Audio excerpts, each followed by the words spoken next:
તમે જોઈ રહ્યા છો ફટાફટ ગુજરાતી સમાચાર તાજા ત્વરિત અને સચોટ સમાચારો માટે અત્યારથી જ અમારી ચેનલને સબસ્ક્રાઇબ કરો અને બેલ આઇકન દબાવો જેથી કોઈપણ મહત્ત્વના સમાચાર તમારાથી છૂટી ન જાય।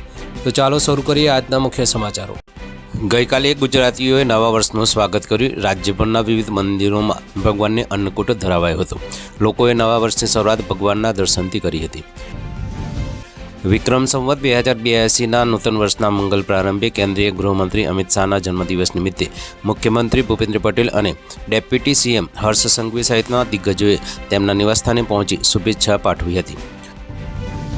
સીએમ ભૂપેન્દ્ર પટેલે મા ભદ્રકાળી સહિતના મંદિરોમાં દર્શન કરીને વિકાસ માટે પ્રાર્થના કરી, જ્યારે નાયબ મુખ્યમંત્રી હર્ષ સંઘવીએ 1500 સફાઈ કામદારોને સન્માનિત કરીને તેમની સાથે બેસી ભોજન લઈને નૂતન વર્ષની ઉજવણી કરી હતી। વડોદરાના જરોદ પાસે ગઈકાલે સાંજે ગમખ્વાર અકસ્માતની ઘટના સામે આવી છે। મુંબઈથી ઉત્તર પ્રદેશ લગ્નમાં જતા એક ડોક્ટર પરિવારના એક્સયુવી કાર ડિવાઈડર સાથે ધડાકાભેર અથડાયા બાદ ઝાડ પર ઊંધી લટકી ગઈ હતી। આ અકસ્માતમાં કારમાં સવાર 5 લોકો પૈકી એક વ્યક્તિનું ગંભીર ઇજાઓને કારણે ઘટના સ્થળે જ મોત નીપજ્યું છે, જ્યારે અન્ય 4 લોકોને ઇજા પહોંચી છે। સ્થાનિકોએ ભારે જહેમત બાદ કારને નીચે ઉતારી લોકોને બહાર કાઢ્યા હતા। રાષ્ટ્રપતિ દ્રૌપદી મુર્મુની સુરક્ષામાં કેરળમાં એક મોટી બેદરકારી સામે આવી છે।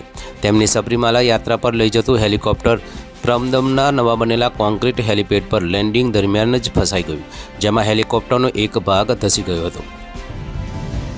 પોલીસ અધિકારીઓની મદદથી હેલિકોપ્ટરને બહાર કાઢવામાં આવ્યું હતું। એક અધિકારીએ જણાવ્યું હતું કે ખરાબ હવામાનને કારણે લેન્ડિંગ સ્થળ અંતિમ સમયે પંબા નજીકથી બદલીને ત્રમદમ કરાયું હતું। મંગળવારે મોડી રાત્રે જ હેલિપેડ બનાવ્યું હોવાથી તે યોગ્ય રીતે સુકાયું નહોતું।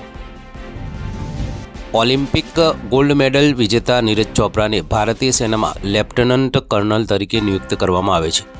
બુધવારે દિલ્હીમાં સંરક્ષણ પ્રધાન રાજનાથસિંહ અને તેના પ્રમુખ દ્વારા તેમને આ માનદ પદવી અર્પણ કરવામાં આવી।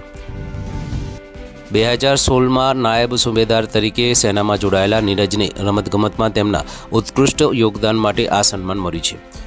નીરજે ટોક્યો ઓલિમ્પિકમાં ગોલ્ડ અને પેરિસ ઓલિમ્પિકમાં સિલ્વર મેડલ જીતી ભારતનું ગૌરવ વધાર્યું છે।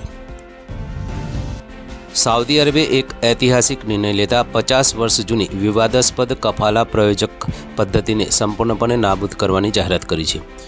માનવાધિકાર સંગઠનો જેને આધુનિક યુગની ગુલામી ગણતા હતા તે પ્રથાનો હવે અંત આવ્યો છે।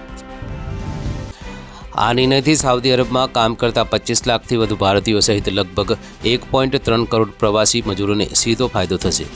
હવે મજૂરો કફીલની પરવાનગી વિના નોકરી બદલી શકશે અને દેશ છોડીને જઈ શકશે। આ નિર્ણય ક્રાઉન પ્રિન્સ મોહમ્મદ બિન સલમાનના વિઝન 2030નો ભાગ છે, જે દેશની છબી સુધારવા અને અર્થતંત્રને આધુનિક બનાવવાનો હેતુ ધરાવે છે। જો કે અન્ય ખાડી દેશોમાં આ પ્રથા હજુ પણ ચાલુ છે। ઉત્તર પ્રદેશના લખીમપુર જિલ્લામાં દિવાળીનો તહેવાર માતમ લઈને આવ્યો। પ્રથમ દુર્ઘટનામાં પગસવા વિસ્તારમાં અજાણ્યા વાહનની ટક્કરે એક જ બાઇક પર સવાર 3 મિત્રોના કરુણ મોત થયા। બીજી અત્યંત કરુણ ઘટના મિતૌલી વિસ્તારમાં બની, જ્યાં ખરીદી કરીને પરત ફરી રહેલા 18 વર્ષીય વિપિન અને તેના 10 વર્ષના નાના ભાઈ ઓમકારનું પિકઅપ ગાડી સાથે થયેલા અકસ્માતમાં મોત થયું। આ દુર્ઘટનાઓને કારણે ખુશીનો માહોલ શોકમાં ફેરવાઈ ગયો હતો। ગુજરાતમાં દિવસની ગરમી અને રાતની ઠંડી વચ્ચે હવામાનમાં ફેરફારના સંકેત છે। બંગાળના ઉપસાગર અને અરબી સમુદ્રમાં 2 સિસ્ટમ સક્રિય થવાના કારણે દક્ષિણ ગુજરાત સહિત રાજ્યના કેટલાક જિલ્લાઓમાં સામાન્યથી મધ્યમ કમોસમી વરસાદની આગાહી કરવામાં આવી છે। જો બંગાળના ઉપસાગરની સિસ્ટમ મજબૂત બને તો નવા વાવાઝોડાની રચનાની પણ સંભાવના વ્યક્ત થઈ છે। દરમિયાન નવેમ્બરની શરૂઆત સુધી વરસાદનું જોખમ રહેશે અને ડિસેમ્બરથી હાડ થીજવતી ઠંડી પડવાની શક્યતા છે। જાણીતા અભિનેતા અને ગાયક ઋષભ ટંડનનું 35 વર્ષની વયે દિલ્હીમાં નિધન થયું છે। દિવાળીની ઉજવણી માટે દિલ્હી આવેલા ઋષભનું મૃત્યુ પ્રાથમિક માહિતી મુજબ હાર્ટ એટેકના કારણે થયું છે, જેનાથી મનોરંજન જગતમાં શોક છવાઈ ગયો છે। ઋષભ ટંડને 2008માં ટી સિરીઝના આલ્બમ ફિર સે વહીથી પોતાની કારકિર્દીની શરૂઆત કરી હતી। તેમણે ફકીર લિવિંગ લિમિટલેસ જેવી ફિલ્મોમાં પણ કામ કર્યું હતું અને યે આશિકી જેવા હિટ ગીતો પણ આપ્યા હતા। સુરેન્દ્રનગર જિલ્લાના રણકાંઠા વિસ્તારના ધામા ગામમાં બેસતા વર્ષે 100 વર્ષ જૂની ગાયો દોડાવવાની પરંપરા આજે પણ જીવંત છે। ગોવારોનો સમૂહ પરંપરાગત પોશાક પહેરીને ગાયોના ધનની આગળ પાછળ દોડ લગાવી આકર્ષણ જમાવે છે।